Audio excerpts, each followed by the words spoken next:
अपने चमत्कारों की वजह से विवादों में घिरे बागेश्वर धाम के कथावाचक धीरेन्द्र कृष्ण शास्त्री ने नागपुर की अंधश्रद्धा निर्मूलन समिति की चुनौती को मंजूर कर लिया। उन्होंने समिति के 30 लाख रुपए के ऑफर को ठुकरा दिया और कहा कि वे फ्री में ही सभी सवालों के जवाब देने को तैयार हैं। लेकिन इसके लिए रायपुर आना होगा। रायपुर में 20 और 21 तारीख को पुनः दरबार है, किराया हम देंगे, आपकी चुनौती हमें स्वीकार है। Welcome to Raipur. धीरेन्द्र कृष्ण शास्त्री ने कहा कि उन्होंने ये दावा नहीं किया कि वो भगवान है, ना ही उनके पास कोई चमत्कार है। उन्होंने कहा कि उनके ऊपर गुरु की कृपा है। हमारे पास कुछ भी नहीं, एक साधक के नाते जो हम ध्यान विधि करते हैं, जो हमारे ऊपर गुरु की कृपा है, हम उस गुरु कृपा को ध्यान करके जो प्रेरणा लगती, हम ये नहीं कहते कि हम क्या बता देंगे, हमें जो प्रेरणा लगेगी वो बता देंगे। धीरेन्द्र कृष्ण शास्त्री ने नागपुर में कथा छोड़कर भागने के आरोपों पर भी पलटवार किया। उन्होंने कहा कि वो आयोजकों से पहले ही कह चुके थे कि कथा 7 दिन की ही होगी। और अब से कुछ देर पहले जी न्यूज के कंसल्टिंग एडिटर दीपक चौरसिया ने धीरेन्द्र कृष्ण शास्त्री से बात की। बातचीत के दौरान धीरेन्द्र शास्त्री ने भूत प्रेत भगाने के आरोपों पर सफाई दी। तो बाबा ये तस्वीर है आपका, जो प्रेत दरबार लगता है उसकी ये तस्वीर है। आप कुछ मंत्रों का उच्चारण कर रहे हैं, कुछ छींट रहे हैं और लोग बिल्कुल अजीब तरीके से चिल्ला रहे हैं। समझ आ गया। ये क्या है? ये अंधविश्वास नहीं तो क्या है? ये धाम की महिमा है, negative and positive. Negative and positive energy, जो 2 एनर्जी होती हैं, नकारात्मक एवं सकारात्मक ऊर्जा, उससे ग्रसित जो लोग हैं वो धाम पर जाते हैं। और धाम पर जो हमें हनुमान चालीसा का विधान हमारे गुरुदेव ने दिया है, हम उसका प्रयोग करते हैं और गुरु जी से प्रार्थना करते हैं कि हनुमान जी की जो भी सेना है, हे बागेश्वर बालाजी, ये जितने भी ग्रसित हैं शरीर में, इन सब की पीड़ा को दूर करो। और श्री हनुमान जी महाराज ऐसी लीला कर देते हैं कि उन नकारात्मक ऊर्जा के ऊपर सकारात्मक ऊर्जा का प्रभाव होता है और वो ऊर्जा धीरे धीरे सनय हो जाती है। और भारत में ऐसे अनेक प्लेसेस हैं जो ISI द्वारा मार्केट हैं, जो वो भी हो हमारी अंग्रेजी 0 है।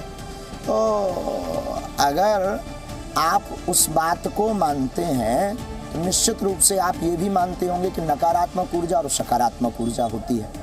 तो उसी से ग्रसित लोग बागेश्वर बालाजी के चरणों में आते हैं। और जी न्यूज पर सफाई देते हुए बागेश्वर बाबा धीरेन्द्र कृष्ण शास्त्री ने यह भी कहा कि वो कोई चमत्कार नहीं करते, बल्कि भगवान की प्रेरणा से लोगों की मन की बात जान लेते हैं। मैंने एक इंसिडेंट सुना जिसमें आपने व्यक्ति को ये भी बता दिया कि फलाने नाम के व्यक्ति ने आपको ये प्रेत बाधा दी है या आपके अंदर जो है भूत प्रेत का प्रवेश कराया है। मैंने एक वीडियो ये भी सुना आपका। ये नाम कहाँ से जान लेते हैं आप कि भूत प्रेत आपके अंदर आ गया? हाँ, नकारात्मक ऊर्जा। देखो, ये दरबार की एक प्रक्रिया है।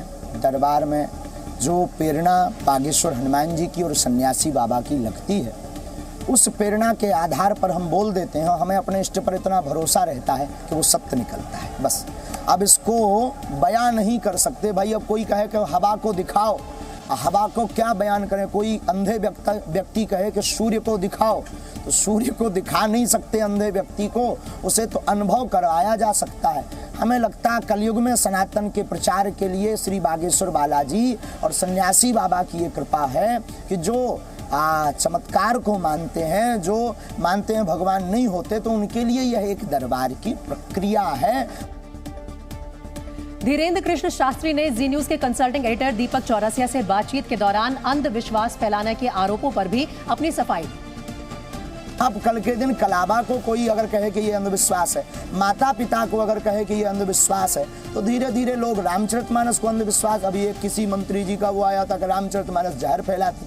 आखिर ये सनातनी लोग कब तक टारगेट बनेंगे? बाहर भारत, यहाँ पर चादर चढ़ाना श्रद्धा हो गया, बागेश्वर बालाजी के यहाँ नारियल बांधना अंधश्रद्धा हो गया, कैंडल जलाना श्रद्धा हो गया, और बागेश्वर बालाजी के दरबार में नकारात्मक ऊर्जा का उपाय हनुमान चालीसा से बताना अंधश्रद्धा हो गया। क्या भूत प्रेत होते हैं महाराज जी? आते कहाँ से हैं भगवान जाने भैया, हम तो अनपढ़ गवार हैं। धीरेन्द्र कृष्ण शास्त्री से जब पठान फिल्म पर उनके बयान के बारे में पूछा गया तो उन्होंने कहा कि कभी हिंदू धर्म के अलावा किसी और धर्म पर उंगली उठाकर देखो, फिर पता चलेगा क्या होता है। अब महाराज जी आप बताइए, आप तो सनातन का प्रचार करते हैं, लेकिन पठान फिल्म से आपका क्या विरोध हो गया? आपने पठान फिल्म और शाहरुख खान जो है दोनों के बारे में बोल दिया कुछ। किसके काम में? पठान फिल्म को लेकर महाराज जी, जो आने वाली है अभी कुछ दिनों। पठान, हाँ अच्छा, हाँ, बहुत अच्छा। वो जो है, उन्होंने हर बार देखो आपकी मूवियों के माध्यम से सनातनी हिंदुओं को ही टारगेट किया जाता है। मिशनरियों द्वारा हमेशा सनातनियों को ही टारगेट किया जाता है। मूवी की कई दशकों तक मूवी रहती है जो लोगों पर छाप छोड़ती है। तो कृपा करके आप जो बेशरम रंग बोले हैं, ये बेशरम रंग भगवा रंग ही क्यों है? और रंग भी तो बेशरम रंग हो सकता है। और ये हम जो हमारे ऊपर उंगली उठाते हैं उनका कहना चाहेंगे, एक बार दूसरे धर्म के लिए हम तो बहुत साधारण आदमी हैं तो उंगली उठा लेते हो, तो भाई छिड़िया के कान कोई भी पकड़ ले, कभी दूसरे धर्म के खिलाफ उठा करके बताना, नानी याद आ जाएगी। मध्य प्रदेश के बागेश्वर धाम सरकार यानी धीरेन्द्र कृष्ण शास्त्री को लेकर आजकल तरह तरह की अफवाहें चल रही हैं। आपको बताते हैं कि कौन है धीरेन्द्र कृष्ण शास्त्री। दरअसल धीरेन्द्र कृष्ण शास्त्री को बागेश्वर धाम महाराज के रूप में जाना जाता है। 15 जुलाई 1996 में एमपी के छतरपुर के गड़ा गांव में उनका जन्म हुआ था। धीरेन्द्र कृष्ण शास्त्री के दादा पंडित सेतुलाल गर्ग भी कथावाचक थे और उन्हीं से दीक्षा लेकर कथावाचक बने। आजकल छतरपुर के गड़ा गांव में ही चमत्कारी दिव्य दरबार लगाते हैं। उनके भक्तों का दावा है कि वो लोगों से पूछे बिना उनके मन की बात पढ़ लेते हैं। दावा ये भी है कि बिना पूछे किसी भी व्यक्ति की समस्या वो जान लेते हैं। हालांकि वो कथा वाचन और मन की बात पढ़ने से ज्यादा झाड़ फूंक की वजह से मशहूर हैं। उन पर अंधविश्वास और जादू टोने को फैलाने का भी आरोप लगा है। और बागेश्वर धाम के धीरेन्द्र कृष्ण शास्त्री के साथ दीपक चौरसिया की पूरी बातचीत आप देख सकते हैं आज रात 7:55 पर सिर्फ जी न्यूज पर। वहीं दिल्ली सरकार के खिलाफ बीजेपी विधायकों ने आज जमकर प्रदर्शन किया।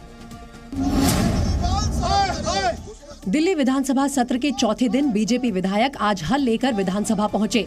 बीजेपी ने आरोप लगाया कि केजरीवाल सरकार दिल्ली के किसानों को कोई सब्सिडी नहीं दे रही है और दिल्ली सरकार किसान विरोधी है। गाजियाबाद के जिला अस्पताल में बड़ा हादसा हुआ। यहां की पैथोलॉजी लैब की छत गिरने से कई महंगी मशीनें बर्बाद हो गई, वहीं मेडिकल स्टाफ को भी चोटें आई। हरियाणा के फतेहाबाद में चोरों ने दिन दहाड़े दुकान का ताला तोड़कर हजारों की लूट की ये पूरी वारदात सीसीटीवी कैमरे में रिकॉर्ड हो गई और इसी के आधार पर पुलिस जांच कर रही है। उत्तराखंड में जमीन धंसने के चलते जोशीमठ में ध्वस्तीकरण का काम जारी है। संवेदनशील इलाकों में बने होटल्स को ध्वस्त करने के साथ साथ पीडब्ल्यूडी गेस्ट हाउस को भी गिराया जा रहा है। कुश्ती महासंघ के अध्यक्ष बृजभूषण शरण सिंह के खिलाफ गंभीर आरोप लगाने वाले पहलवानों का धरना दूसरे दिन भी जारी रहा। महिला पहलवानों के आरोपों की गंभीरता को देखते हुए खेल मंत्रालय इस पूरे मामले पर सख्त नजर आया, लेकिन सरकार की तरफ से इस मामले में सुध लेने के बावजूद पहलवान दिल्ली के जंतर मंतर पर दूसरे दिन भी डटे रहे। हालांकि दूसरा दिन मौन व्रत के नाम रहा। पहले दिन की तरह दूसरे दिन भी धरने पर बैठी पहलवान साक्षी मलिक, विनेश फोगाट, बजरंग पूनिया समेत कई वरिष्ठ पहलवान सिस्टम के खिलाफ ताल ठोकते नजर आए। धरने के पहले दिन मैट पर दुनिया भर के धुरंधरों को धूल चटाने वाले पहलवानों की आंखों में आंसू दिखे, तो दूसरे दिन उनकी आवाज में देश की सर्वोच्च सत्ता से उम्मीद सुनाई पड़ी। हमारी उम्मीद प्रधानमंत्री जी से और गृह मंत्री जी से है कि वो हमारी बात सुनेंगे। कुछ ऐसी ही उम्मीद एक दिन पहले महिला पहलवानों ने भी जताई थी। बस यही है कि जांच होनी चाहिए और आगे हम गृह मंत्री सर के पास जाएंगे और फिर अपना पूरी डिटेल्स बताएंगे और सारी चीजें